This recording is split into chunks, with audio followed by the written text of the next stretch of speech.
Putain, quelle expérience. Tu as toute mon admiration, hein. Ah ouais. J'ai mangé de la chair humaine à un moment donné. Et ça a quel goût?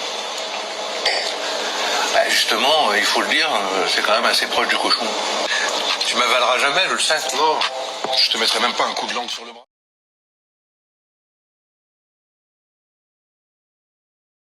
Hobby particulier chez Philippe Catherine, tout le monde sait autour de la table, vous allez adorer ce hobby. Ouais. Une passion. Je sais que tu es un collectionneur, un poil original.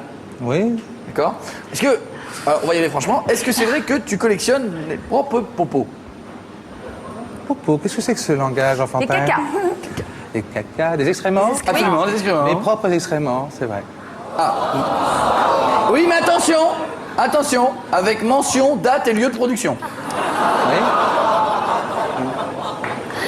Alors, une question que tout le monde se pose, pourquoi? Bah, c'est comme d'autres font ou collectionnent des albums souvenirs de photographies. Je suis d'accord. Ça veut dire qu'en famille, vous les sortez, vous les montrez comme des photos? Bah, pour qui le demande, je n'imposerai pas ça à un enfant ou à une vieille personne. Mais C'est-à-dire qu'il faut aller le rechercher ou ça se fait directement dans le bocal? C'est une question... Comment? Est-ce que ça se fait directement dans le bocal ou... Ah, pour la réception? Oui. Oh, à l'aide d'un tupperware, très simplement. D'accord.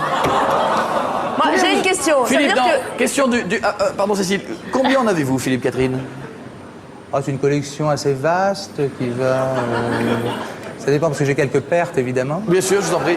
Oui, il y a du vol. Non, mais c'est comme dans les œuvres d'art, il y a des bases. En gros, combien en avez-vous? J'en ai je sais pas, 150, 200.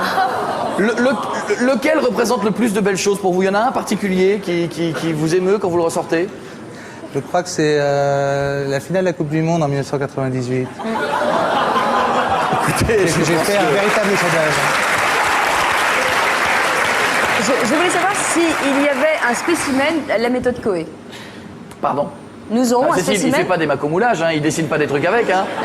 Il fait pas la J'ai tête pas dit d'un ça. chauve, J'ai hein. dit que le temps qu'il s'est passé ici, est-ce qu'il s'est passé quelque chose? Est-ce que Pardon. dans son congélateur, il y en aurait un? La méthode Coé. S'il a raison, y aura-t-il Ça n'est ce jeudi soir pas impossible.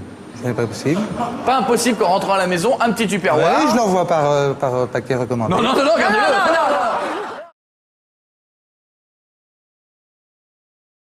Il faut que vous sachiez que la plupart d'entre nous, on a fait l'objet de tentatives de meurtre. On est protégés par le ciel. Je ne peux pas vous le dire autrement.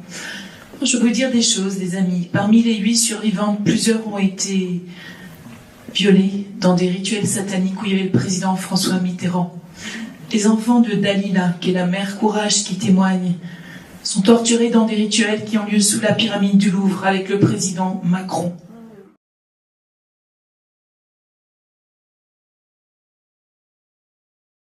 Que retiendra-t-on dans 10 ans de cette cérémonie d'ouverture des Jeux Olympiques de 2024?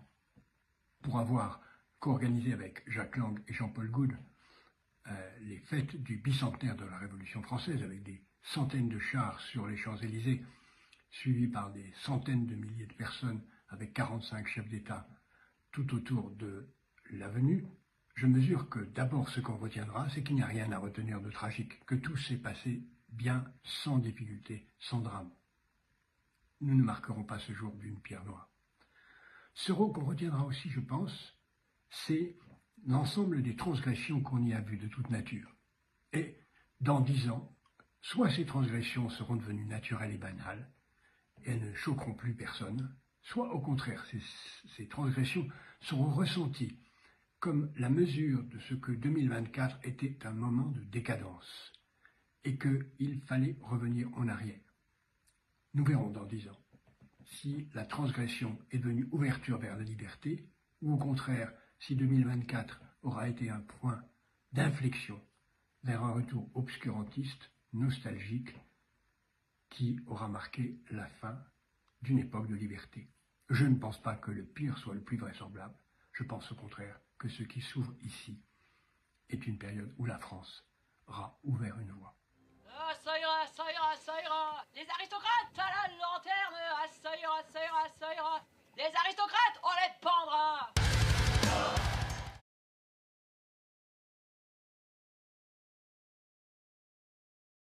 Pourquoi ils font ça? Le satanisme, vous connaissez? Voilà. La réponse, c'est le satanisme.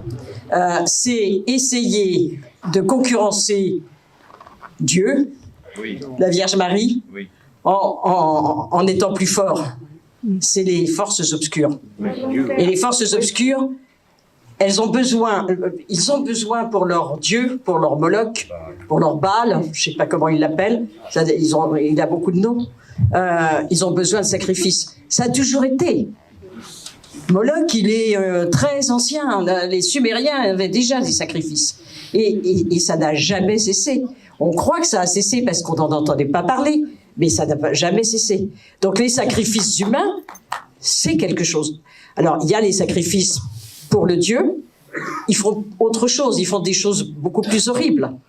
Hein, ils mangent les enfants, par exemple, les bébés. Hein, bon. L'adrénochrome, c'est vrai. Oui, bien sûr, c'est vrai. Ah bah merci.